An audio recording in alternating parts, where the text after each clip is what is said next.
rules of engagement from the very first possession, and they play with great physicality, and obviously their big three, Braden, Trey, and Fletcher were phenomenal. But I thought Caleb First, his ability to get extra possessions, loose basketballs, 50 rebounds in the paint, and then CJ Cox's on-ball defense was, I think, something that set the tone as well, picking us up 94 feet, turning us, and playing with aggression. So hopefully we look back as this is a fork in the road where we go in the right direction and learn from this and keep it moving. What a great environment. Purdue, like I said, hats off to them. They played incredibly determined basketball. Dusty, did you have any sense that this was coming as far as your preparation leading up to it?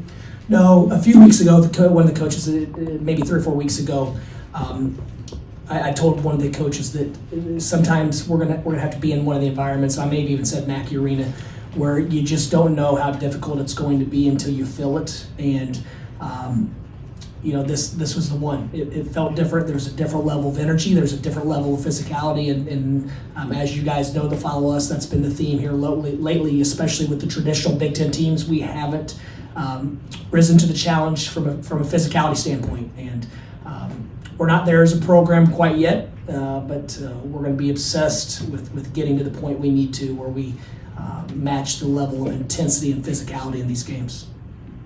Yeah, Dusty, I don't know, do you subscribe to when something like this happens, like a burn the tape mentality, or is it something you gotta go back in and dive into?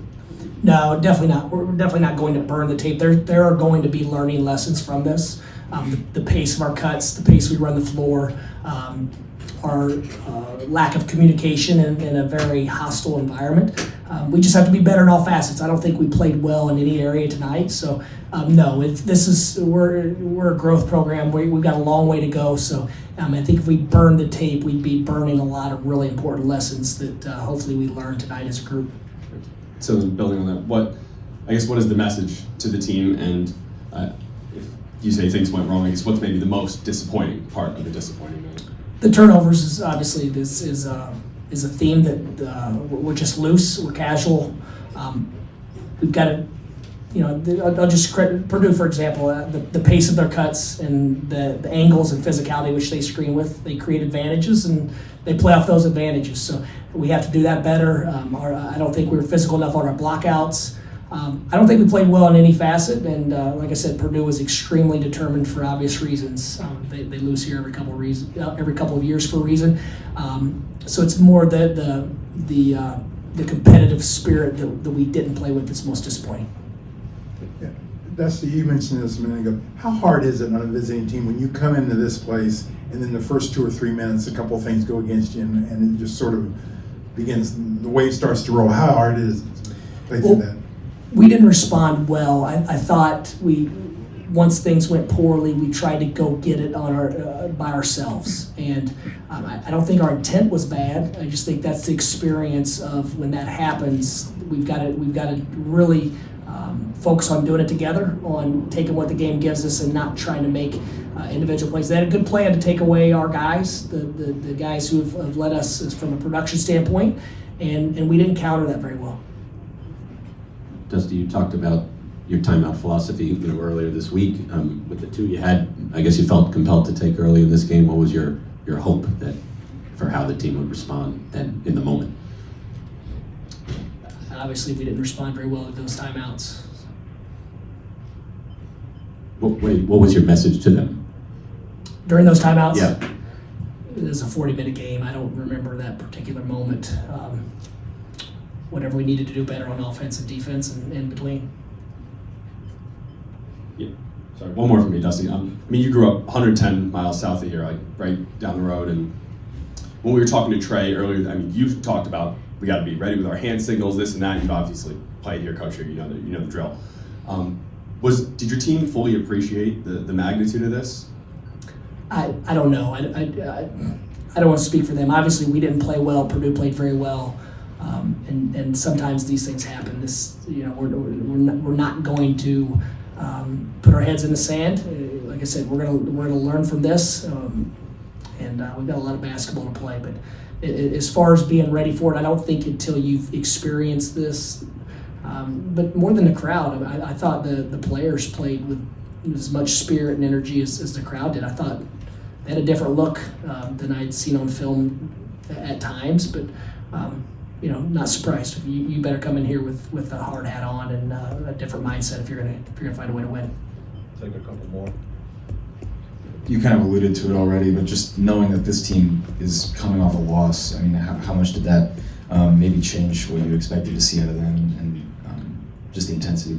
As I was watching on TV, my initial response was, "Dang, that they're going to be it's not good for their mindset and what we're going to see." And then the other side of me said, "Man, they're pretty steady all the time." I don't know, obviously, what happened the other night in the second half. A lot went wrong for them. I mean, I don't think they missed any of the shots that they missed the other night tonight. But my initial reaction, my gut said that's not good for us.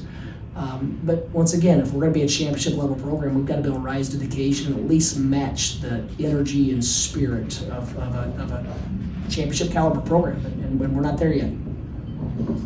Dusty, you started out in here talking about CJ Cox and Caleb First, and clearly everybody talks about what Braden does for this team, Fletcher's shooting, Trey Kaufman-Renn, but Matt plays 9 players before the second media timeout most nights. How will those role players complement the big three of this team? I think extremely well.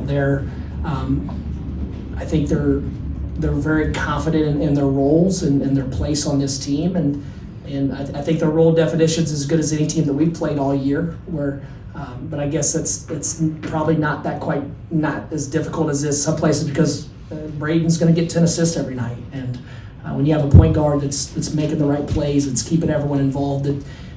I watched him a couple possessions, and his focus and his ability to simply just play the game. He made plays on both sides of the ball. I mean, I thought he was precise. He was precise offensively, defensively. He was reading the next play. They knew what they were comfortable giving up and what they were going to take away, and I thought they executed it much better than we did tonight. Take one final question.